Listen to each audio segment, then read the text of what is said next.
Okay, let's start a war. Jimmy Page is a sloppy guitarist. There, I said it.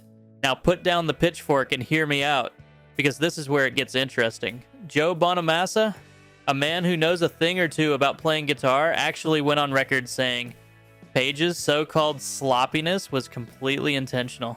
Think about that. Here's a guy who'd spent years in studios, played marathon live shows every night, and absolutely could have nailed perfectly clean solos if he'd wanted to. He just didn't want to. That behind the beat phrasing on Since I've Been Loving You, that ragged, barely hanging together feel, critics have compared it to Thelonious Monk playing the wrong notes on purpose. Calculated emotional intensity disguised as a mistake. So next time someone at the pub says Page was sloppy, tell them they're guilty of sloppy listening.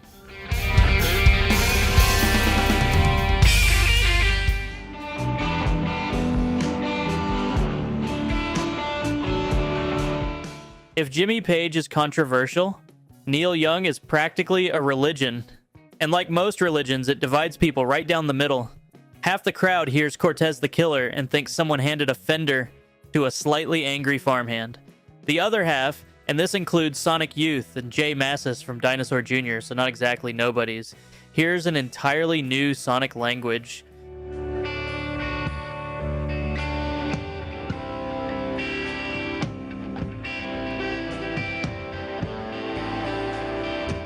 See, what Neil figured out before almost anyone else is that distortion and noise aren't just side effects, they're the instrument.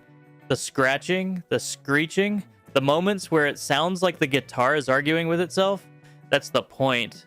He essentially wrote the grammar that grunge would later speak fluently. Kurt Cobain had a poster of Neil Young on his wall for a reason.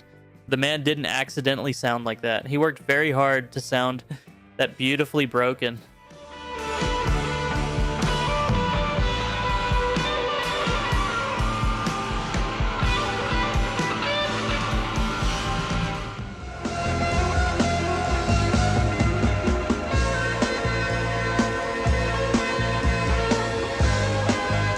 Yeah, Neil gets 2 entries.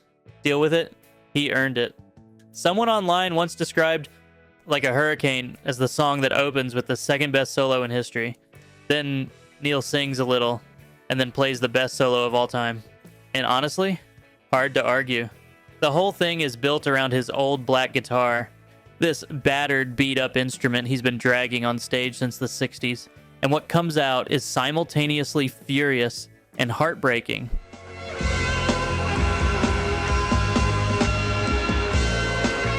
Raw, never polished, never safe. There are guitarists who spend decades trying to sound that free and never get there. Neil sounds like he isn't even trying, which is of course the most impossible trick of all. You don't stumble into playing like that.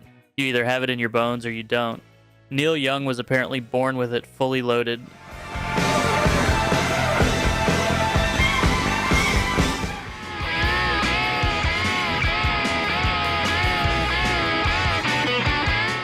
Here's a fun fact that will break your brain a little. Keith Richards recorded Happy, one of the greatest rock recordings of all time, while waiting for the other Stones to show up for work. Just him, the producer on drums, and Bobby Keys on sax. The rest of the band was apparently in bed, because being a Rolling Stone in 1972 had a very flexible schedule.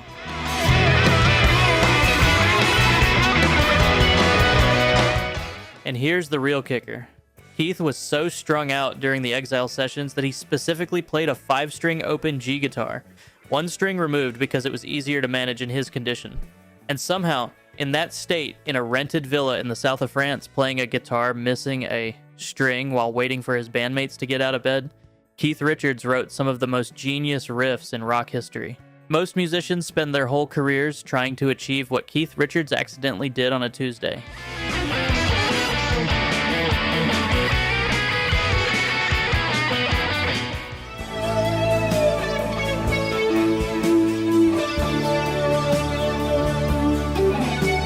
Right.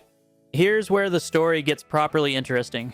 Because Comfortably Numb is widely considered the greatest guitar solo ever recorded, and Gilmour himself has openly admitted he never actually learned it. Not properly. not in the way that implies sitting down and working it out note by note. He said in interviews, "I've never learned that guitar solo. To me, it's just different every time. And here's the part that'll really mess with you.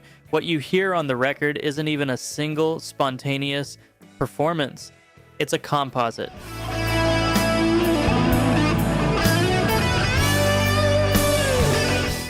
Gilmour recorded 5 or 6 takes, then sat down and charted which phrases worked best in each one, jumping between faders until everything flowed together. So what sounds like one single inspired outpouring is actually a carefully assembled collage of controlled imperfections. The greatest solo in rock history was basically a cut and paste job, genius disguised as instinct.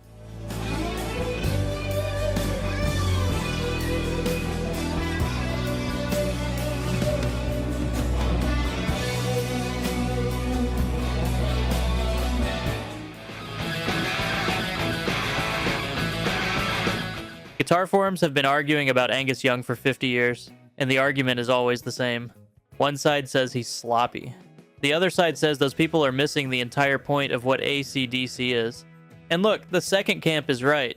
What Angus has, above almost every technically superior guitarist you could name, is emotion. Pure, undiluted, slightly terrifying emotion. The comparison to Gilmour is actually quite apt. Both of them are optimizing for a feeling, not a score.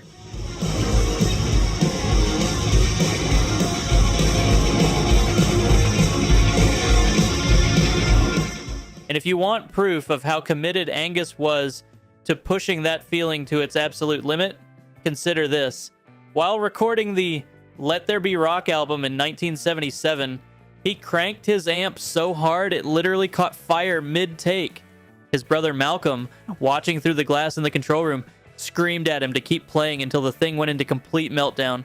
That's not sloppy. That's a man who would literally burn the building down before he'd compromise the sound.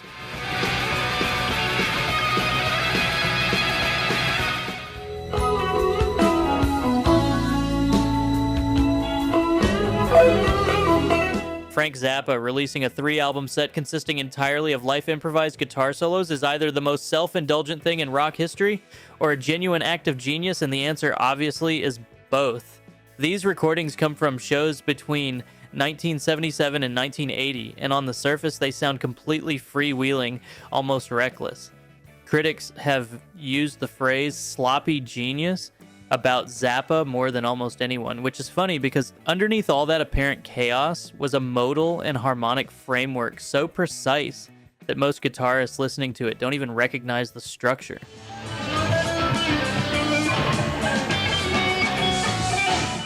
He was basically hiding the architecture inside the mess on purpose. It's the same trick a really good jazz musician pulls, making something technically extraordinary sound like it's falling apart at any second. Zappa's solos sound like they might collapse. They never do. And that tension is entirely the point.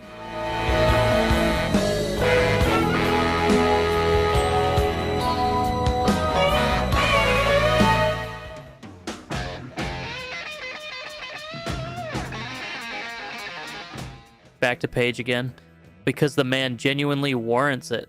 The iconic riff on Whole Lotta Love is precise enough, but what happens in the live versions, particularly the sprawling extended solos that became the centerpiece of Zeppelin's legendary shows, is a completely different conversation. Page has been described as a sloppy picker by modern standards. No strict alternate picking, heavy on the hammer-ons and pull-offs, blues-style phrasing that technically speaking leaves things open.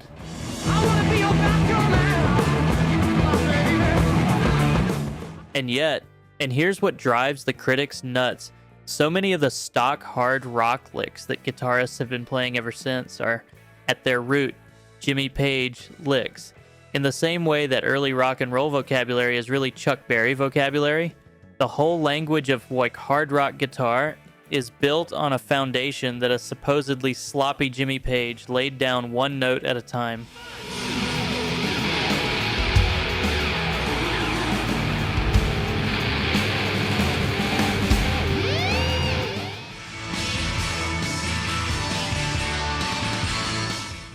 Pete Townshend, Never got the same guitar hero treatment as Page or Clapton or Beck, which is genuinely criminal when you think about it, because this man invented a style of playing that nobody else has ever quite replicated. The aggressive, slashing, sometimes almost violent approach he brings to rhythm guitar, particularly on something like Won't Get Fooled Again, reads as imprecise to anyone who's been trained to listen for clean technique. But that's a completely wrong way to hear it.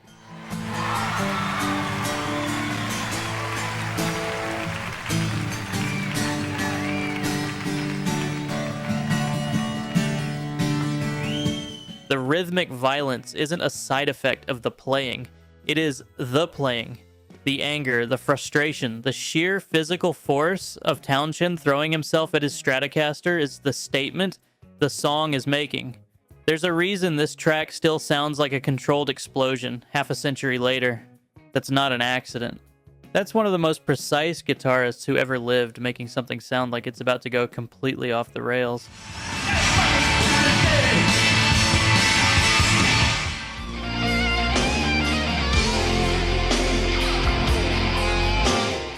And we end here, because honestly, where else could you end? The final 3 minutes of Purple Rain are, depending on who you ask, either the greatest or the most self-indulgent guitar solo in pop history. And Prince would have loved that debate because he was making exactly that point. Here is a man who could play with immaculate classical precision when he chose to technically flawless, compositionally perfect.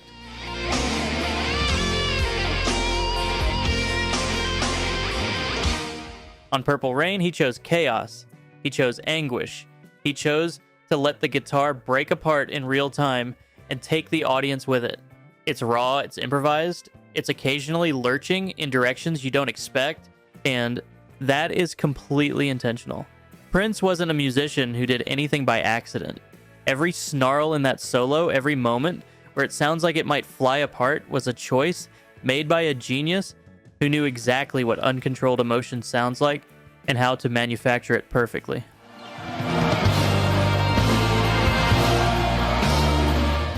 So there you have it. 10 guitar solos that sound like they're falling apart and are somehow perfect because of it.